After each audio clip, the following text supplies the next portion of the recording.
They refuse to be silent concerning Jesus being the Jewish Messiah, and that ticked off all the Jews. And God, that really, really ticked off all the Jews. The fact that not only is he Messiah, but you're trying to tell me that this man that the Romans killed, you telling me our God was killed by the Romans? You want me to go around bragging you on that? To the Romans? Get out of here, man. The Romans can't kill our God. Our God is the great I am.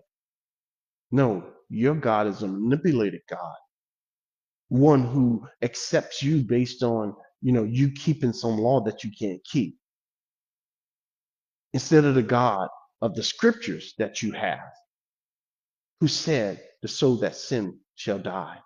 And that the only way that you're acceptable to me to get rid of your sin is you bring a sacrifice. So I ask you, all my Jewish friends, what's your sacrifice for sins? Where is your sacrifice for sins? Since you want to be so pious concerning following the law, every one of you, I don't care who you are and where you are,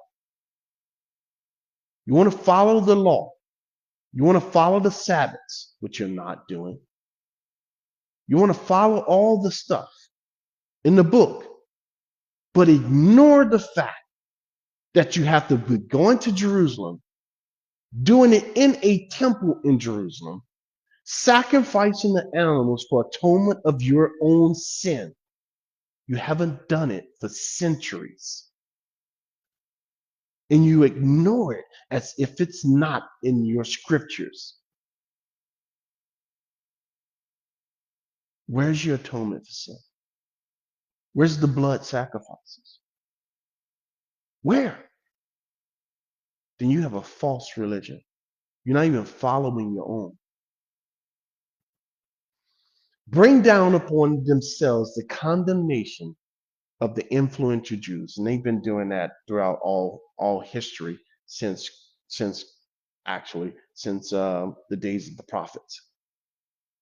So here's the Jewish community in description. A significant Jewish population resided in Smyrna, and the book of Revelation mentions these tensions in multiple locations, not just in Smyrna, but over in Asia Minor, and conflict between the Jewish communities and the early Christians. And I just went over why. Some Jewish individuals in Smyrna were hostile towards Christians, potentially denouncing them to the Roman authorities. And that's exactly what the Sanhedrin did to Jesus when he was there, the Lord Jesus. They reported him to Herod first. Then they got Pilate to come and authorize the killing of the Lord Jesus, the crucifixion that God prepared beforehand.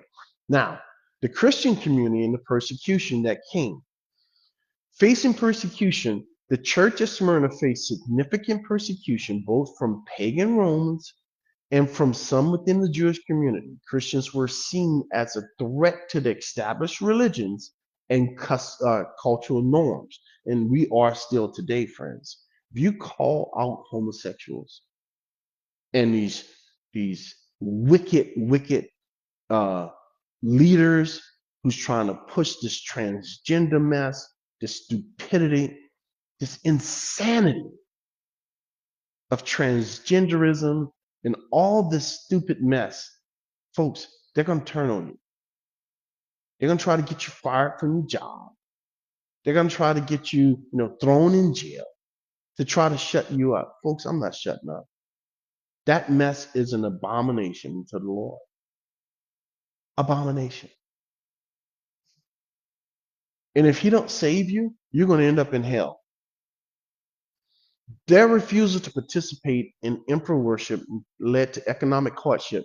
Folks, listen, they lost their job. They lost their ability to provide for their families. Are you willing to take such a stand? Folks, I can tell you now, the minute they start doing that to most so-called Christians, they're going to do exactly what they did in this time. I'm talking about when Jesus was alive, not Smyrna, not this church, because they stood. They're going to stop following Christ. They're going to show them true selves.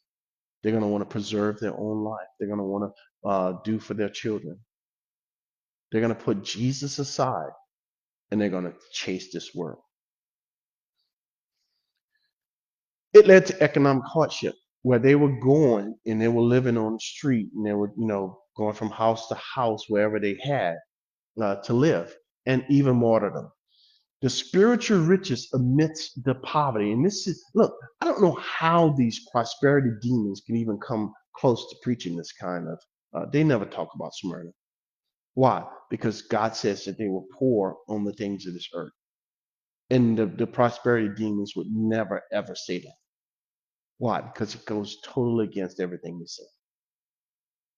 How can a Christian, a faithful Christian, be poor in this world? In their eyes, that's what they say. Despite facing physical suffering and poverty, extreme poverty, the Christians in Smyrna were commended for their unwavering faith and spiritual richness. They were, listen, spiritual riches. His divine power hath given us everything that pertains unto life and godliness. And it only comes through the knowledge of him who called us. He has blessed us with all spiritual blessings. Where? In the heavenlies. The Christians in Smyrna were commended for their unwavering faith and spiritual richness. They were a shining example